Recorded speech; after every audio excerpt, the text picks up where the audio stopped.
حضرت عیسیٰ علیہ السلام کے پاس ایک شخص آیا، کہنے لگا میں نے آپ کے ساتھ رہنا ہے ہمیشہ۔ امام راضی نے لکھا ہے میں نے ہمیشہ آپ فرمانے لگے میں ضرور ساتھ رکھوں گا پر دنیا داری کا مطالبہ نہ کرنا جی۔ اس پیر دے بندے کی مرید ہو جی مرید ہو یا دکان ہی نہ چمکے، کیا مطلب ہوا بیعت ہونے کا؟ اتنی دیر کے مرید ہوئے ہیں تو کوئی فائدہ نہیں ہوا، نہ کاروبار چمکا نہ دکان بنی۔ الٹا پیر صاحب کہتے ہیں سود بند کر دو، دھوکے بند کر دو، فریب بند، جتوں ہوندہ پہ تو بھی نہیں ہوندے دے، کیا فائدہ ہے نا جی؟ تو کوئی مکر فریب ہی نہیں، دجل ہی نہیں، سادہ سادہ کام کیسے ہوگا؟ حضرت عیسیٰ علیہ السلام کہنے لگے میرے ساتھ رہنا ہے تو دنیا داری سے، بولیے دنیا داری سے بچنا۔ کہنے لگا جی بالکل صحیح ہے۔ آپ فرمانے لگے چلو ٹھیک ہے۔ حضرت عیسیٰ نے چاہا کہ اس کا امتحان کریں، فرمایا پہلے دن وہ آیا ہے صحبت صلح میں رہنے کے لیے، خیر سیکھنے کے لیے۔ حضرت عیسیٰ علیہ السلام فرمانے لگے کتنی روٹیاں کھائے گا؟ کہنے لگا ایک۔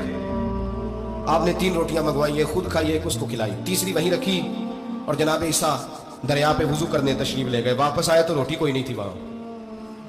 فرمایا روٹی کس نے کھائی ہے؟ کہنے لگا کوئی پتہ نہیں۔ جناب عیسیٰ علیہ السلام نے نا اس کو معجزہ دکھایا۔ ایک ہرن جا رہی تھی، اس کے ساتھ 2-3 چھوٹے چھوٹے بچے تھے۔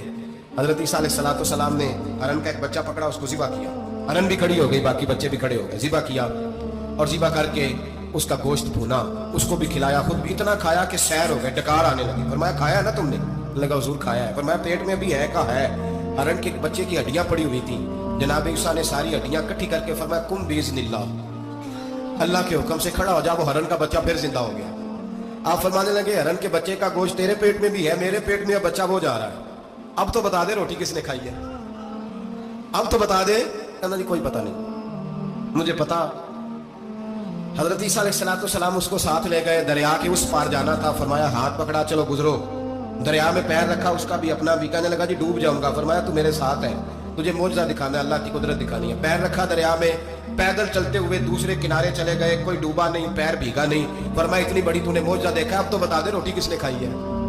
کہنے لگا جی پتا مجھے خبر، اللہ کے سامنے سارا ہی پتا ہوتا ہے، پتا نہیں مجھے، بولے بن جاتے ہیں نا منٹ میں۔ حضرت عیسیٰ کہنے لگے میں اللہ کا پیغمبر ہوں، مجھے منوانا آتا ہے۔ دریا کے اس پار گئے تو ریت تھی، صحرا کا علاقہ تھا۔ جناب عیسیٰ نے ریت کٹھی کی، چھوٹی چھوٹی ڈھیریاں لگائیں، 3 ڈھیر ریت کے لگ گئے، 3 ڈھیر۔ جب 3 ڈھیر لگ گئے تو جناب عیسیٰ علیہ السلام نے پھونک ماری، وہ ساری کی ساری ریت سونا بن گئی۔ حضرت عیسیٰ علیہ السلام کہنے لگے یہ 3 حصے ہیں سونے کے، ایک حصہ میرا ہے، ایک تیرا ہے، اور تیسرا اس کا جس نے تیسری روٹی کھائی ہے۔ کہنے لگا جی میں نہیں کھائی ہے۔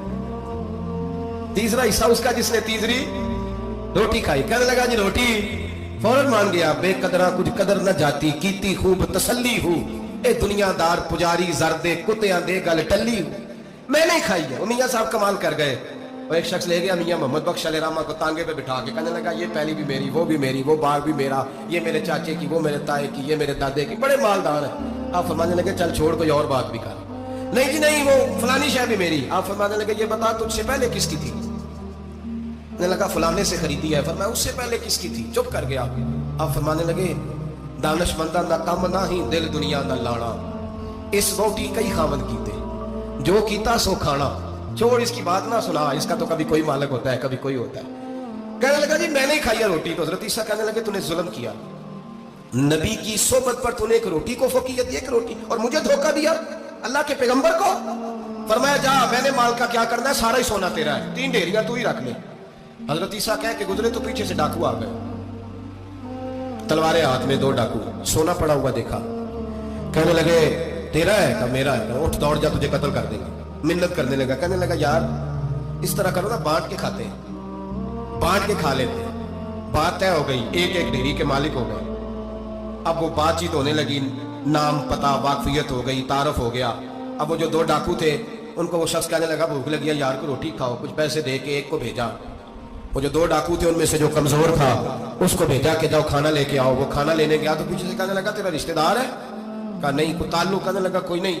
آدھا حصہ کیوں دیتے ہو؟ کہنے لگے کمزور سا بندہ ہے، روٹی شوٹی لا دیتا ہے، میرے کام شام کرتا ہے، تمہیں اس کو آدھا۔ اس نے کہا دفع کرو، چھوٹے چھوٹے کام کرتا ہے تم آدھا حصہ دیتے ہو، آتا تو پکڑ کے قتل کر دیتے ہیں، سونا آدھا آدھا بانٹیں گے۔ ٹھیک ہو گیا جی۔ وہ جو روٹی لینے گیا تھا وہ بھی کہنے لگا مجھے تو نوکر سمجھا ہوا ہے نا، کھانے میں لاؤں، پانی میں لاؤں، بستر میں بچھاؤں، آج اتنا سونا ہاتھ آیا، بڑا ڈاکہ لگا، ان کو قتل کرتا ہوں نا دونوں کو، تو سونا میں قبضے میں کرتا ہوں۔ اس نے بھی دھوکہ دینے کا ارادہ کیا، کھانے میں زہر ملایا،